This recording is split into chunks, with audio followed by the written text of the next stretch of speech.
Fala, investidor, tudo bem? Estamos começando aqui mais uma Carta Falada, episódio 22. É um episódio muito especial aqui para nós. A gente tem um convidado especial aqui hoje, que é o Hélio. Vamos aqui mostrar que a concorrência ela é boa, né? Ainda mais a concorrência de qualidade. E mostrar que há muita parceria no mercado e muito espaço para o mercado crescer como um todo. E isso agrega para todo mundo, né? Então, hoje é o episódio número 22, estou aqui com o meu co-host, Tiagão. E aí, Tiagão, beleza? Fala aí, Marcelo, beleza? Tudo jóia? Vamos para mais um episódio aí, né? Como você disse aí, a presença aí do Hélio, né? Hélio, bem-vindo aí, rapaz. Como é que você tá? Fala, Thiago. Fala, Marcelo. Boa tarde, tudo bem? Agradeço a oportunidade de estar batendo um papo com vocês, ainda mais sobre um assunto tão importante aí, na vida das pessoas, né? A situação financeira, a educação financeira como um todo. Vamos fazer esse bate-papo aí bem construtivo para o pessoal. Show Legal, de bola. cara. Então, assim, pessoal, só posicionando o pessoal aqui, Hélio, que a gente sempre esquece, né, Tiago? Que é o seguinte, esse é o nossa carta falada, tá? O nosso podcast, que ele é direcionado aqui aos nossos investidores, né? Então a gente traz aí assuntos que são relevantes a eles e a gente disponibiliza aqui no YouTube para quem mais agregar valor, né? Então aí a gente pede para quem gostou e quem acompanha nossos episódios aí para deixar o like, se inscrever no canal e ativar as notificações aí, que é muito importante para a gente saber aí. É o, termo, o like os inscritos são os nossos termômetros aí para a gente ver se a gente está fazendo um bom trabalho. E, obviamente, aí compartilha o nosso conteúdo aí com quem vocês acharem que agregar valor também. Beleza? E beleza. E aí, Show de Tiagão, quer bola. começar fazendo alguma pergunta aí? Na verdade, eu acho que a gente deveria dar um espaço para o Hélio se apresentar, né? Melhor. Certeza. O Hélio, ele é head de operações na Squalo, é um amigo já de longa data, já podemos falar assim, né, Elinho? Opa, com certeza. Já faz um tempo que a gente frequenta a Gene Papo aí. Legal, cara. Vamos Ô, lá. Hélio, então, cara, pode falar um pouco aí do seu serviço, se apresenta, fala quem que é o Hélio aí, o que que a Squalo faz, né? Afinal, quem que é esse concorrente aí, né? A gente tanto Então, tá vamos lá. falando. Nesse boom aí de corretoras no Brasil, XP e BTG principalmente, né, são os players mais importantes desse mercado, surgiram os escritórios de assessoria de investimentos, né, que são células, né, das corretoras, de certa forma independentes, é um autônomo no caso, né, Uhum. uma sociedade autônoma, só que ao mesmo tempo ela tem toda a estrutura da corretora, tem a parte de produtos, tecnologia, e ela fica situada em cidades, localizações diferentes, né, com o intuito de atender o cliente, né, de uma forma um pouco mais próxima, com todo o background da corretora, né. Então, o assessor de investimento basicamente ele mostra os produtos, né, conforme o perfil de investimento e o interesse do cliente, né. Diferente de Legal. um serviço de gestão, né, a gente oferece as oportunidades conforme o cliente explica para a gente o que ele deseja, né? Então não tem uma tomada de decisão. É uma coisa importante a salientar sobre essa profissão e sobre o nosso serviço, né? Eu basicamente aqui eu cuido da mesa de operação do escritório, né, que a gente fica encarregado de fomentar, né, a alocação do cliente, conforme o call da corretora. O que é o call da corretora? Né, a corretora normalmente ela tem uma equipe de research, né, que ela é formada por analistas que têm certificação e licença para darem recomendações de investimentos, né? Então, conforme esses calls, essas operações, a gente vai procurar as melhores oportunidades para os clientes, né? No caso ali Uhum. em questão de alocações de fundos, de operações ali de swing trade, operações com opções estruturadas, futuros, sempre de acordo com o perfil do cliente. Então, Legal. basicamente, é a gente encontrar as melhores oportunidades para os clientes, né, é, no dia a dia do mercado, né, e ajudar eles Tá. na alocação também. Legal, Elinho. Sabe o que eu vejo assim de legal, né?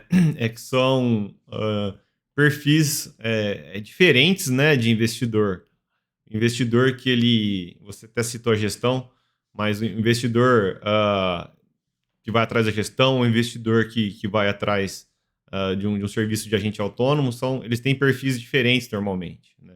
Um ele gosta de ter a tomada de decisão na mão e o outro gosta delegar, né, a tomada de decisão, vamos dizer assim, né?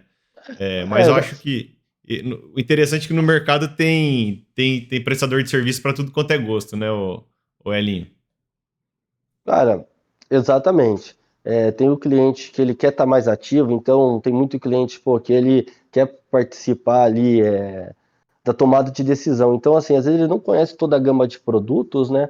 Mas a gente consegue dar as melhores oportunidades. Então, a gente meio que trabalha em conjunto com o cliente, né? Para atender essa demanda dele.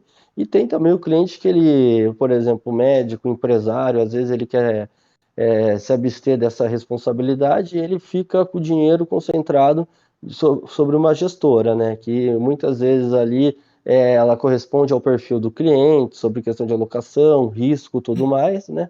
Então é muito relativo ao perfil. Como tem também clientes que são híbridos, né? Eles gostam tanto de estar tomando a decisão em uma parte dos investimentos, nas outras estar alocado dentro de fundos, entendeu? Então é muito relativo ao perfil de cada um, entendeu? Uhum. Não tem certo ou errado, tem aquilo que ele se sente bem estar fazendo, né? Bacana. Isso eu acho muito legal, cara, porque isso mostra o tamanho que é o mercado de investimento, né? Mesmo pra gente aqui no Brasil, que ainda é um mercado pequeno, né, comparado a outros países, a gente vê que realmente tem espaço, né, para vários tipos de serviço, né, e prestação de serviço. E é bacana isso que você falou, Hélio, na questão do perfil, é algo que a gente sempre fala aqui, né, porque cara, as pessoas elas precisam ter esse autoconhecimento, né? Entender como que elas funcionam, vamos dizer assim, para justamente achar que tipo de serviço, que tipo de solução financeira, vamos chamar aqui, melhor atende elas, né? E aí até eu queria te perguntar, cara, a gente vê nesses últimos anos aí assim, um número um crescimento enorme, né, de pessoas entrando na bolsa, investindo, tudo mais. E essa demanda, né, por esses tipos de serviço, ela vem aumentando, né, cada vez mais. Eu queria saber, cara, como é que você enxerga esse crescimento, se esse crescimento está sendo saudável, e quais são as expectativas que você tem aí, né, para frente aí, né, cara? Então, eu acho que muito desse crescimento vem pelo também aumento aí da participação da população nas redes sociais, né? Querendo ou não, a gente tem hoje o Instagram como uma ferramenta muito poderosa, o próprio Facebook, tem os anúncios no Google, né, que favorecem isso. Querendo ou não, a gente também está vindo de um bull market aí desde 2016, né? Pós-Dilma, né? Então, todo momento assim que o mercado ele tem euforia, ele traz investidor. A gente teve um período aí de Selic de 2%, então isso faz com que, né, o investidor ali mais conservador, que estava acostumado com o CDB do banco, com investimento em imóveis, ele procure ali alguma alternativa, né, com um pouco mais de risco. Isso demanda também um profissional especializado, seja na parte de gestão, como na parte de assessoria de investimentos, né? Então, acho que isso aí é tanto um movimento da parte de questão de redes sociais, como da questão também do ciclo, né, de bolsa que a gente teve, ciclo de política monetária, que favoreceu a isso, né? Então, acho que é mais ou menos essas duas coisas, né, que favoreceram Pessoal assustou bastante. com 2%, né, o Hélio?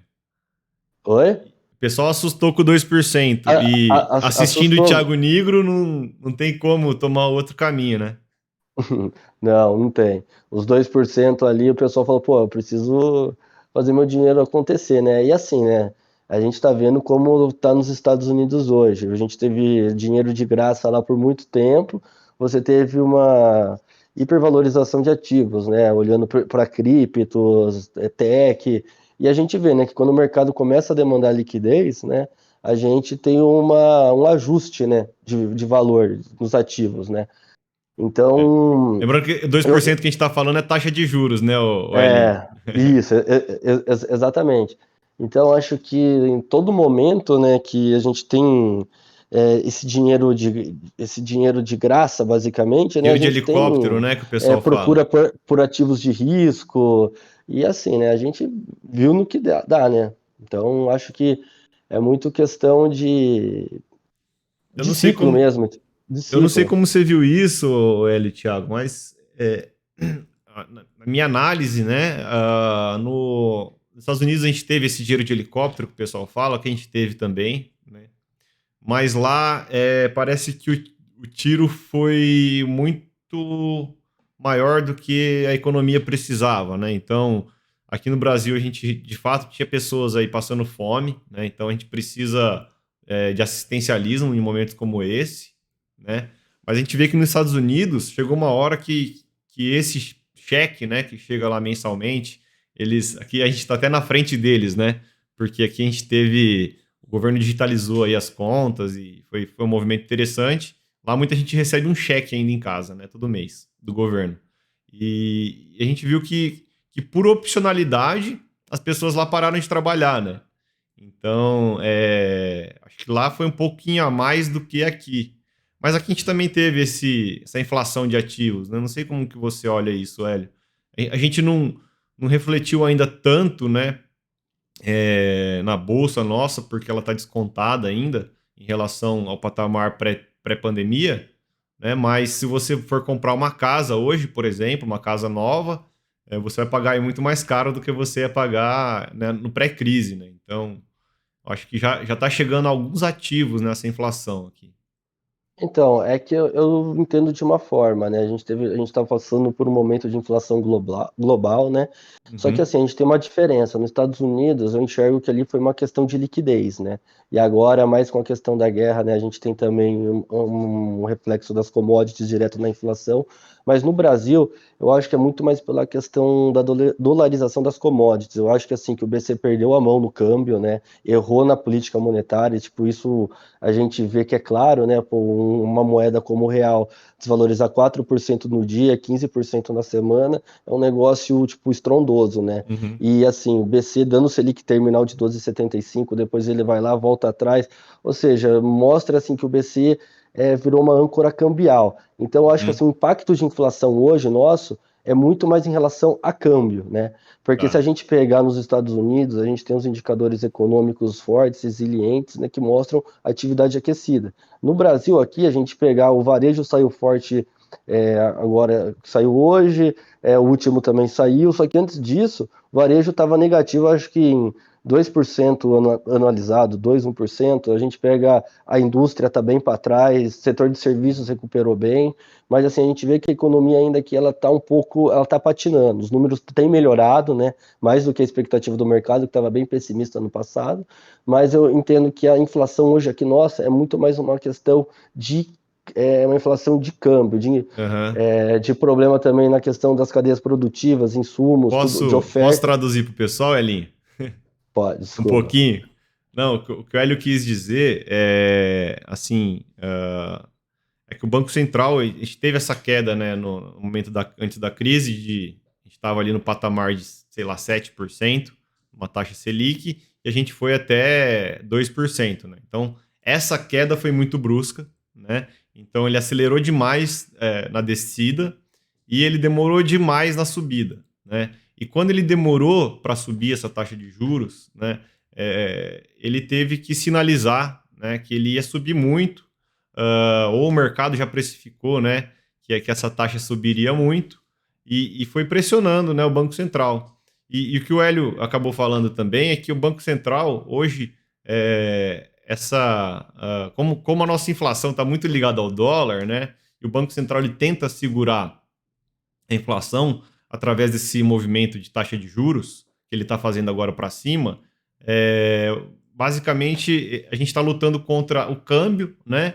E não mais contra a inflação, né? Então é um pouco disso que o Hélio quis É que dizer aí. na realidade a inflação é recorrente do câmbio, né? A gente pode Sim. dizer.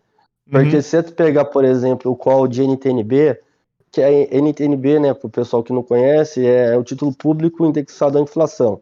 Então, se você pegar ele é um título pré e um Tesouro título pós. IPCA. A parte pós dele, né, que é a inflação implícita, ela teve um aumento aí, sei lá, a partir de 2025 ela estava abaixo de 6%, agora já está para cima de 6,5%.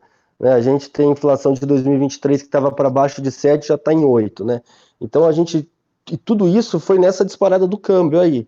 nesse momento aí de aumento de juros nos Estados Unidos, teve a questão também da China, que eu acho que comprometeu muito a questão do fluxo comercial do câmbio. Então tudo isso foi pivô, né, para o dólar perder, o real perder valor perante ao dólar, né, e deu essa abertura de nas implícitas, né.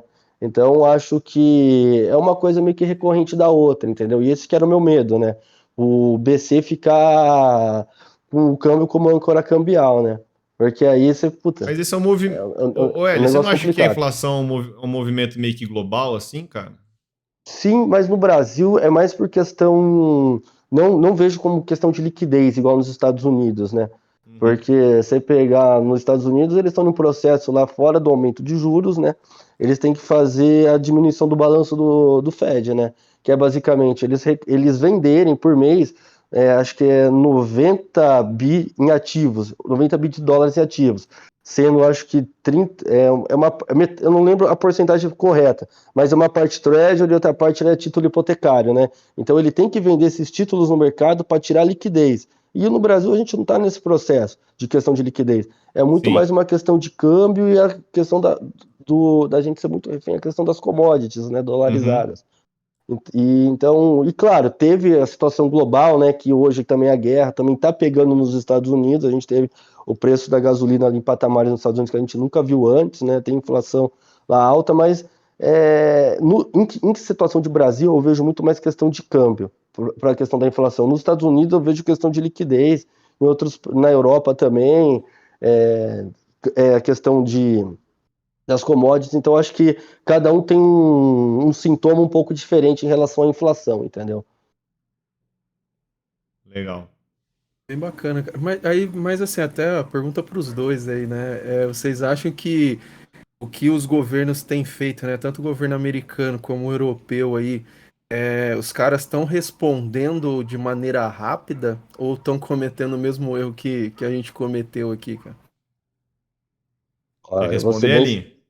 cara, eu vou ser bem sincero, eu acho que eu não tenho competência técnica para falar isso. Sendo bem direto. Porque, meu, o que tem de PhD lá, de Não, que faz mas modelo para cima, para baixo, tipo, eu acho que não a vai ser eu que gente, vou a falar. gente entende, Elinho, que os bancos centrais, eles que têm as ferramentas, já até falamos isso aqui, né, o Thiago, que assim, pessoal, a gente só a nossa análise, né, que a gente É, acha que foi lento demais e agora, né, ou que foi o, rápido po- demais, o o ponto que eu movimento. entendo que é muito importante olhando para os Estados Unidos é que assim, você teve juros zero por muito tempo, então a reserva das pessoas, tipo o que a gente tem na poupança e pela educação financeira que tem nos Estados Unidos, muita gente está alocada em renda variável em bolsa. Então, ao mesmo tempo que você dá um choque muito forte de política monetária, você acaba derrubando o poder de compra da população. Porque a reserva dela, vamos supor, eu tenho 1 milhão lá em ações. Pô, o mercado corrigiu 40%, 30%, muitas ações já corrigiram isso nos Estados Unidos, perdi meu poder de compra em 40%. Então você acaba também tendo impacto direto no consumo, né? Porque a reserva, né, das pessoas Sim, estão na renda cinquenta variável. por cento Então, dos maiores de idade lá, né, do, da população, eles estão na bolsa, né, Hélio? Então, com é, certeza, tem razão. Então, eu acho que assim, é um cenário muito complicado. Eu acho que assim, cara, é pisar em casca de ovo, né? Porque tem essa situação, aí você tem uma liquidez muito grande, você tá com pleno emprego lá, os dados econômicos ainda vêm bons. Então, puta, cara, é muito difícil opinar sobre esse ritmo, entendeu? Eu acho que é uma É. situação bem delicada. Eu acho que isso já poderia ter sido iniciado antes, entendeu? Só que o mercado lá ficou muito refém de estímulo, né? Então, toda vez que a gente tinha a FONC, por exemplo, né, que é a reunião de política monetária, né, do Banco Central dos Estados Unidos, falando para o pessoal, você vinha, pô, a gente não vai começar a redução do balanço agora, vai subir só 50 e 50 na reunião. Aí, porra, o S&P explodia, carregava as bolsas junto, Nasdaq. Uhum. Agora que começou a tirar a ração do peixe, você vê que o mercado começa a sentir, né? Então é uma situação, acho que um tanto bem delicada. Eu acho que poderia ter sido começado isso antes, em graus menores, mas assim, eu não tenho autoridade nenhuma para falar que isso tipo, é realmente certo, é só a minha opinião, entendeu? Daí eu vou responder o Thiago, então, da minha opinião, né? Não tenho autoridade nenhuma para falar, pô, tanto de gente que tem lá trabalhando, pensando nisso, e tanto de dados a mais que eles têm, né, a mais que nós, fora a competência, né, deles, que é o que compete a eles estar fazendo isso. Eu acho que poderia ser movimentos mais suaves, tá? E eu acho que os estímulos também, principalmente lá fora, poderiam ter sido menores, tá? Enfim, eu acho que não adianta hoje você querer tirar, você falou, quantos bi, ô Hélio, por mês que ele precisa tirar lá? 90, 80? Então, nos primeiros 3 meses, não foi que saiu assim, nos primeiros 3 meses vão ser 47 bi. A partir de 3 meses vão ser 90. Sendo, Sim. acho que 35 milhões de títulos hipotecários que eles vão vender a mercado e o resto em treasuries. E lembrando, né, que, de novo, Oi? movimentos bruscos, né, que para o Banco Central funciona, mas para a população sente, né? Então eu acho que no final das contas é isso. A gente está aqui falando do nosso sentimento, das nossas análises, porque a gente sente poder aquisitivo, né? Como o Hélio disse, mas o Banco Central, na verdade, o que ele quer é ter, né, o controle da inflação, e manter a economia ativa, né? Não adianta só você esfriar a inflação e a economia esfriar junto. Então, é um desafio, né? Mas, de novo, acho que quem sente somos nós, né? Porque um dos mandamentos do Banco Central também é a garantia de geração de empregos, né? Sim. Então, é bem isso que você falou. É bem isso. É tipo assim, é uma situação bem delicada, né? Então, acho que assim, a gente tem que torcer pelo melhor, né? Cara, e assim, repito, eu acho que. Eu acho não, minha análise é que a gente teve. Já estamos pagando com poder aquisitivo, né? O Hélio foi super feliz aí em trazer à tona isso, né? Porque no final das contas a gente teve uma guerra e a gente destruiu o valor nessa guerra, né? Então, a gente destruiu o valor, mas a base monetária aumentou. Então, uma hora a gente precisa equiparar, né? O valor que a gente perdeu com esse aumento da base monetária não faz sentido, né? Então, a base ela precisa desinchar, né? Então, lá nos Estados Unidos, hoje a gente tem mais de 30% aí, 20, 30% do dólar em circulação. É dólar novo, né, o Elinho? Então. É muita emissão, né, cara? É muita emissão. Então, uma hora a gente vai pagar com poder aquisitivo, né? Porque o nosso dinheiro perde o poder, né? Poder de compra. Sim. Exatamente. Mas o que eu vejo é que é o seguinte, né? Eu posso estar errado, esse palpite que eu tô dando agora, tá? Uhum. Mas eu vejo que muito desse movimento que a gente está tendo hoje de correção dos mercados, né? E Bovespa saindo de 120 mil, voltando para 104 e tudo mais, muito em relação também ao fechamento da China, né? Olhando a relação aí que a gente hoje tem um dos maiores juros reais do mundo, né? No Brasil, a gente continua com um QAR muito atrativo, a gente vem melhorando a situação fiscal, né? Nos últimos 3 meses a gente teve 2 superáveis. E a dívida PIB fechando abaixo das expectativas, né? Então, eu acho que o Brasil em si não era para estar apanhando tanto, né? Porque você pegar a recuperação ali, a gente vê o varejo querendo mostrar as caras, nível de desemprego já voltou para o período pré-pandemia, né? A gente já teve a recuperação do PIB do que perdeu, né, em 2021, que fechou acima das expectativas de mercado, né? Então, eu acho que assim, a China se mostrando resiliente ali, tal, lembrando que 30% da nossa bolsa é IMAT, né? Vale 15%, então eu acho que possa ser que China reabrindo, a gente já viu que o Banco Central lá vai continuar dando estímulo, cortando compulsório. Eu acho que assim eu continuo vendo assim que o nosso problema hoje não é interno, é externo. Entendeu? Então, eu acho que assim, os Estados Unidos pode ali sofrer, tal, tudo mais, mas assim, pô, a gente com juro real atrativo do jeito que tá, reabertura das economias, a China se mantendo ativa, eu acho que assim, Brasil é uma boa ideia, entendeu? Você tendo Legal. também, sei lá, perspectiva de juros próximo das máximas, né? Então, eu acho que assim, o Brasil eu gosto, entendeu? Então, eu acho que assim, é oportunidade, entendeu? Meio em linha com o que a gente falou aqui já várias vezes, né, Tiagão? Ou não? Sim. Sim, sim, total, cara. Cara, isso que eu acho bacana, né? É justamente ter essa visão otimista aí, cara, né? O Hélio, o Marcelo, ele tá me ajudando, porque quando eu conheci o Marcelo, era um discípulo do caos, né?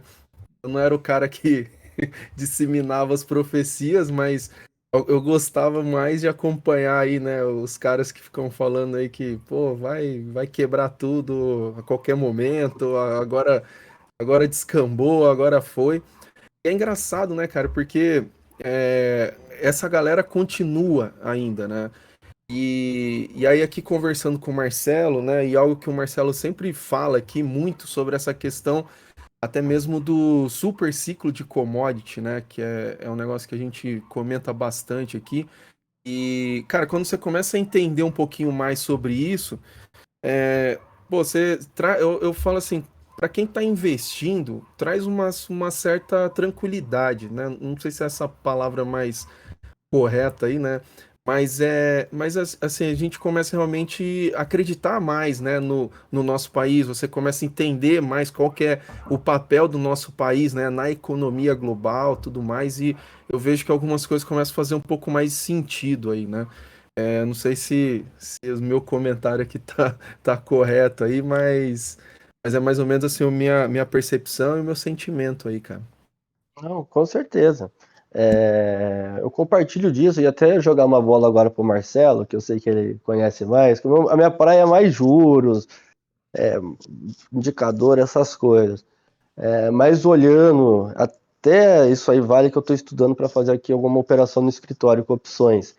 Mas você acha, Marcelão, que China reabrindo, você acredita em China que vai entregar aquele 5,5? O que você tem de percepção olhando para a economia chinesa em si? Ó, Vou eu, jogar essa eu, bola para vocês dois porque eu vou colar de vocês nessa aí também. eu acho que. Não, não cola não. Mas, ó, eu acho que.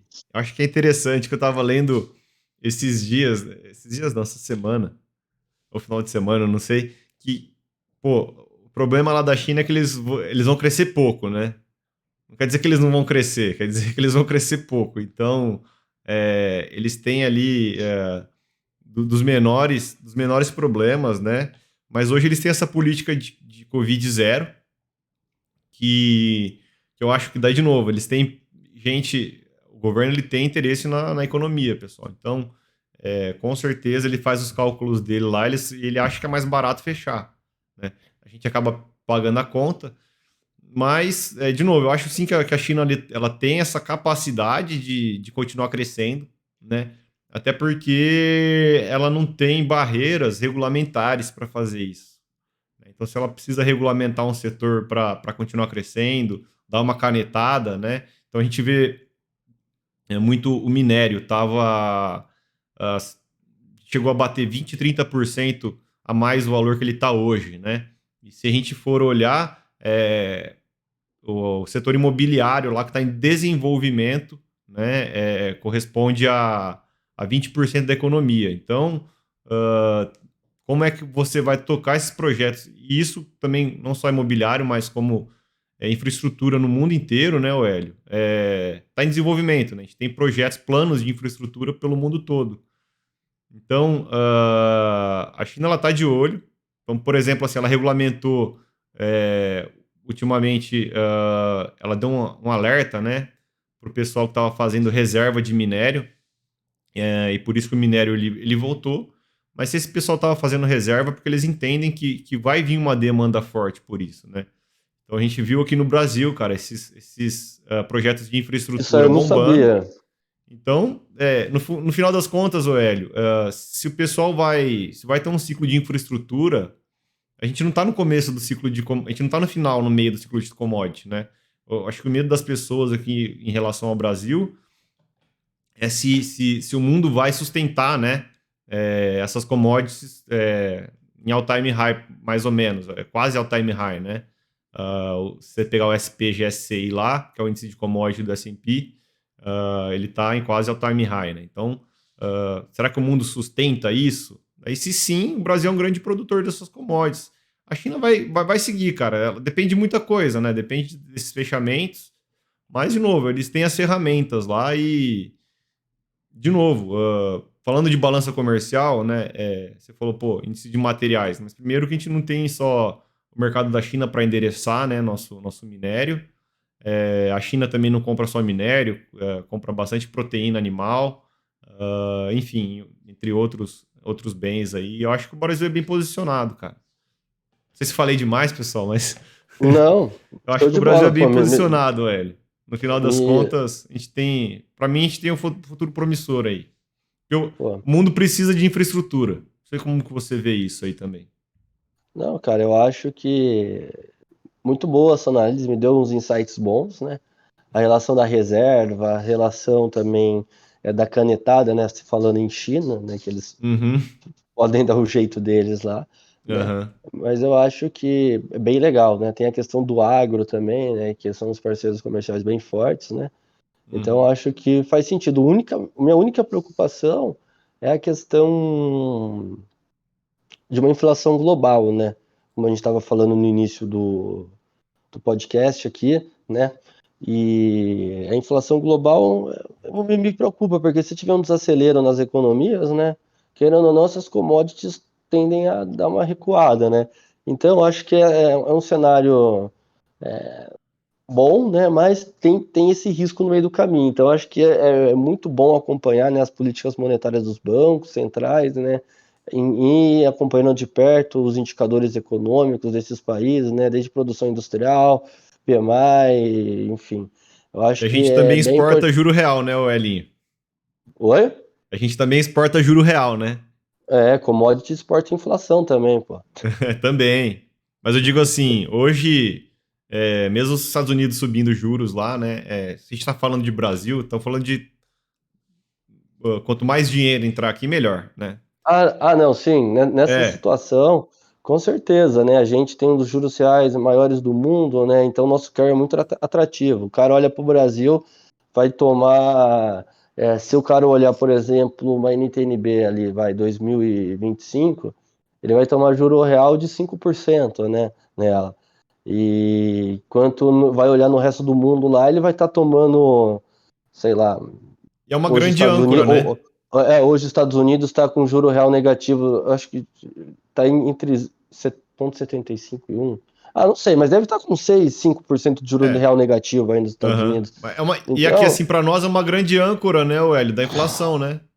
Porque se a gente tem juro real, entra dólar sim, aqui, o entra dólar, dólar. segura a inflação. Agora, o único problema é a questão da China parada, né? E a especulação contra a moeda também, viu, Marcelo? Eu acho que isso aí que está sendo um negócio muito complicado. Eu acho que pelo BC ter perdido a mão nos ciclos aí, eu acho que assim, o mercado parou um pouco de respeitar, entendeu?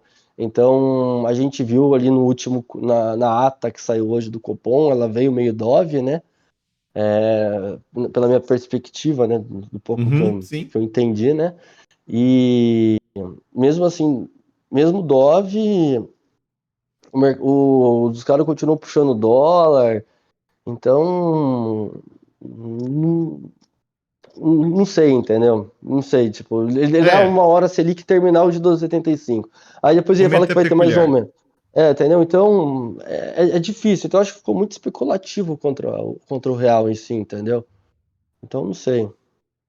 Mas, assim, o seu racional é correto, né? O carry do Brasil é muito atrativo. Aí o Sim. cara mete dinheiro aqui, vai pagar o cupom cambial, que vai ter um descontinho assim na taxa. Então, É. Uma hum, balança, né? eu acho que é interessante, mas tem que Ô, ver se isso Hélio, se e mantém. Tiagão, mas vamos voltar a falar do negócio que. Só desviando, acho que a gente falou muito de mercado. A gente está aproximando aqui de 35 minutos de conversa. E eu gostaria de voltar a falar um pouco, o Hélio. O que você acha dos riscos aí, né? Assim, que o investidor. A gente falou da importância, né, de ter um bom profissional, falamos das duas atividades aí um pouco, né, de como que a gente enxerga que tem espaço para todo mundo, porque existem perfis diferentes de investidores, né, além de perfil de risco, né, existem perfis de pessoas diferentes, né, então algumas gostam de ter a tomada de decisão, outras não, mas em relação agora aos riscos, tá, que que um investidor que está entrando no mercado, tá, que ele precisa ter, tanto se ele for investir por conta própria, ou se ele for pegar um profissional que não seja qualificado, né? Como que você enxerga isso?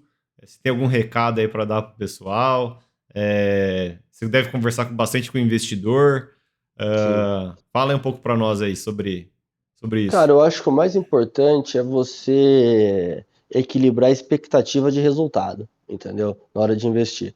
Eu Tá. falo porque o investidor, beleza, ele vai escutar o assessor, o gestor ali sobre a estratégia, sobre a alocação, falar, não, tranquilo. Só que às vezes ele não estudou o produto a fundo para entender o risco real dele, Tá. entendeu? Por exemplo, quando eu vou fazer um COI, quando eu vou fazer um pré-fixado. Então, pré-fixado tem risco, às vezes o cara ele olha lá do que o assessor dele, o gerente do banco mandou, CDB, sei lá, a Selic estava em, vamos supor, 11, o CDB estava saindo a 13 porque o emissor meio Sim, banco meio ruim. é, exatamente, não tem uma classificação de risco muito boa. Aí o DI abre mais, e ele acha que aquela taxa é prefixada, mas ele pode tirar a qualquer momento, não pode, aí ele vai tomar uma marcação a mercado, entendeu? Às vezes o cara, pô, a inflação estava controlada, né? Uhum. Há um tempo atrás aí, né? Antes da pandemia e tudo mais. Aí, pô, o cara vê NTNB com juro real de 2%, né? Aí o cara acha um negócio maravilhoso, porque, pô, não tá tendo inflação, toma com uma proteção. Só que o cara esquece que o Brasil tem histórico de juro real de 7% para aplicar, que é o valor que o patamar que chegou próximo a hoje. Então, ou seja, Uhum. ele está comprando na baixa. Então, acho que assim, o cara ele tem que entender pelo menos um pouco do risco do produto que ele está investindo, seja na renda fixa, nas ações, é, em opções, futuros, no que for, entendeu? Pô, vai pegar um fundo, olha o Sharp dele, entendeu? Vê se entende o que é um Sharp, entendeu? As Uhum. medidas de risco. Então, acho que assim, não é o cara ser um especialista é, no que ele vai, no porque ele vai comprar, vai vender, tipo, vai fazer o giro ali, a alocação. Não, mas ele entender o funcionamento do produto e os riscos que estão implícitos naquele produto, Aham. entendeu? Saber Em quem que é o relação ao emissor de um mercado. título. O pessoal não sabe nem quem que é É, emissor de título. exatamente. O emissor, se tem um FGC, por exemplo, Uhum. entendeu? Então, eu acho que isso é muito importante. É uma coisa que a gente preza muito aqui com os clientes, é a transparência, a expectativa.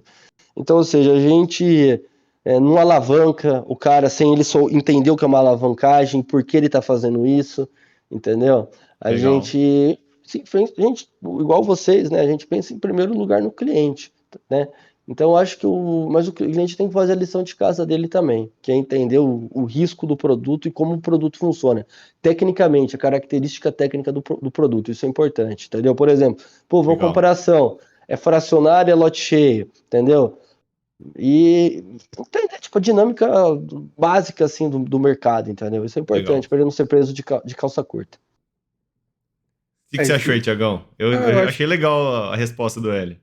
cara, totalmente. É porque as pessoas às vezes esquecem, né, que a gente precisa do investidor, né? Senão a gente não tem trabalho aqui, cara. Então, a boa educação financeira, né, o conhecimento, né, hoje cedo a gente estava falando sobre isso, né, Marcelo? Sim. Que, cara, o quanto mais conhecimento o nosso cliente, né, o investidor, ele tem, é melhor pra gente, cara. Isso é saudável, né? Então, essa educação financeira, cara, isso daí faz a gente ter vida aqui, né, cara? Ter trabalho, né? Isso é muito importante. Porque eu me preocupo muito com se vender, como posso dizer assim, cara, disseminar esse conhecimento, Hélio, que você está falando, às vezes é um nível. Pô, o cara não precisa ser um especialista, mas o cara precisa entender. Mas assim, esse nível inicial, né, de conhecimento, às vezes é passado de uma forma muito simplista, ao ponto da pessoa achar que, tudo bem, não tem problema nenhum, não é tão perigoso assim, Pô, se cair a gente compra mais, sabe? Essas coisas que a gente vê aí no YouTube, no Twitter, né? E aí é onde eu acho um pouco perigoso, porque isso gera alguns traumas, né? Mas eu concordo plenamente, cara. O conhecimento, cara, e um quanto maior nível, né, de educação financeira que o mercado tem, isso é positivo demais aqui pra gente, cara. Sabe o que eu achei da hora na resposta do L que ele falou?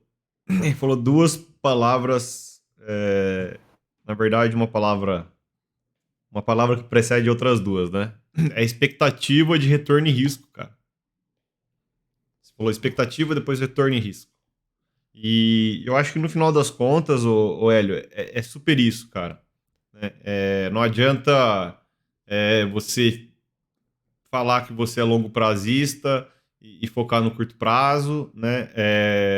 Ou você falar que investe para o longo prazo sem conhecer de fato os riscos, né? Porque uma hora você acaba.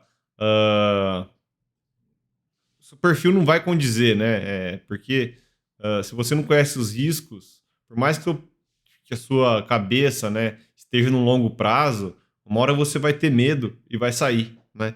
Então, assim, eu acho que conhecimento deve ajudar os clientes de todo mundo, né? O pessoal acha que, não sei como vocês acham isso, mas o pessoal acha que, pô, eu vou estudar para não ter, perdão, para não ter que ter nenhum prestador de serviço para poder investir o meu dinheiro por mim mesmo e às vezes acaba correndo aí em erros, né? Como o próprio Hélio falou aí dos CDBs, né? Que a gente fala muito, né? Que não adianta você ir lá, que o Hélio falou, se comprar, tomar um pré, ou às vezes um pós-fixado mesmo, viu, Hélio?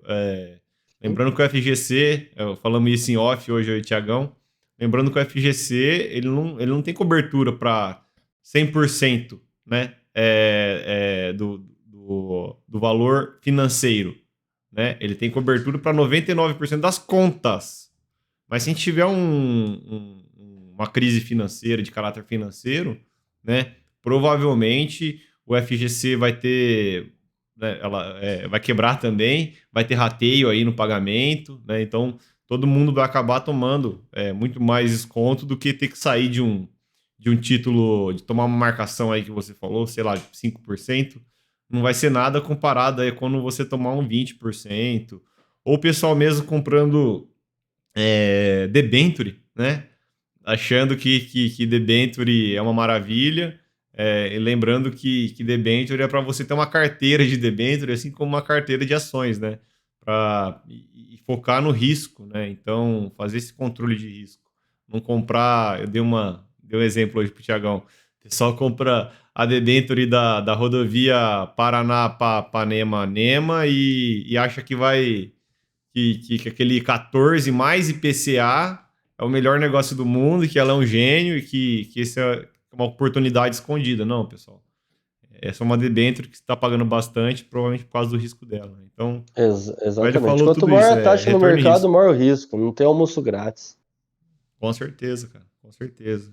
E a Cara, transparência também, Hélio. Que legal é, que você tem esse foco aí também na transparência, cara.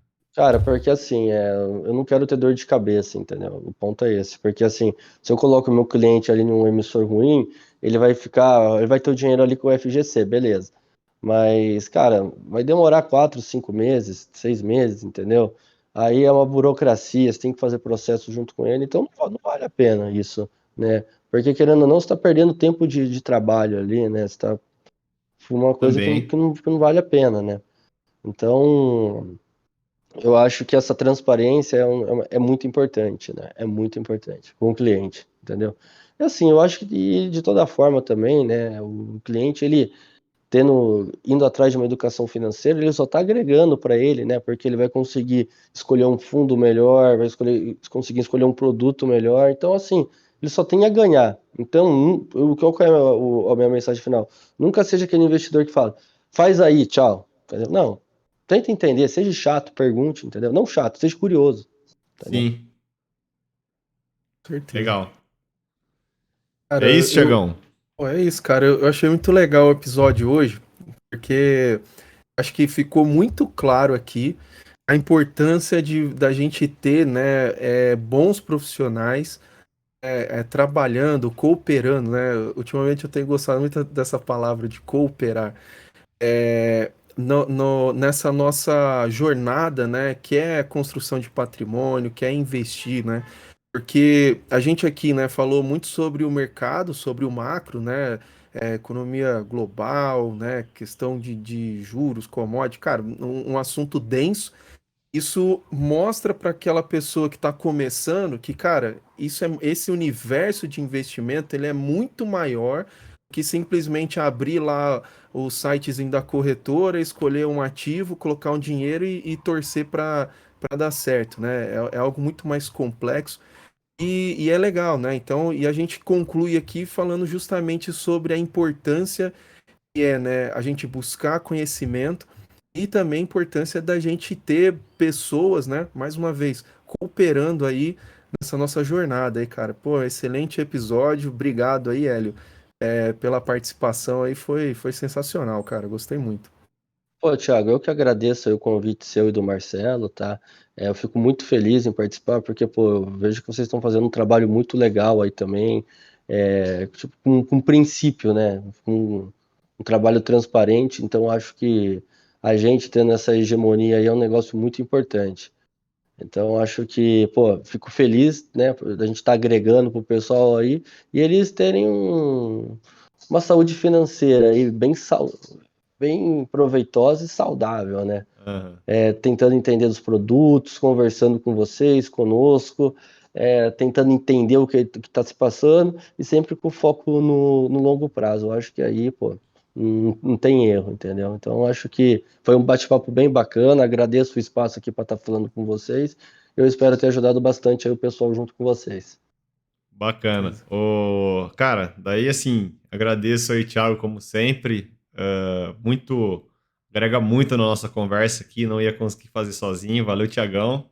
Hélio, cara, o Hélio, a gente sempre dedica muito tempo aí quando a gente se encontra, né, Hélio, batendo um papo aí. É sempre um prazer conversar com você. Sempre traz insights novos aí sobre o mercado. Tem muito a agregar aí para quem ouviu, com certeza. Vamos fazer isso outras vezes e mostrar que existe aí o meio-campo, né? Existe uma concorrência saudável e que o mais importante para nós aqui é que as pessoas sejam bem atendidas, né? Não caiam em golpes financeiros, não caiam em pirâmides de Bitcoin, como disse o Fabinho no episódio passado, não compra a Cur- criptomoeda do cachorro, né? Só porque o Curso de Elon day Musk falou. trade que fica rico em 3 dias. Curso de day trade, não gasta com essas coisas, né? Então, Não. quem contribui pro mercado, né, pro investidor de maneira séria e correta, vai ser sempre bem-vindo aqui.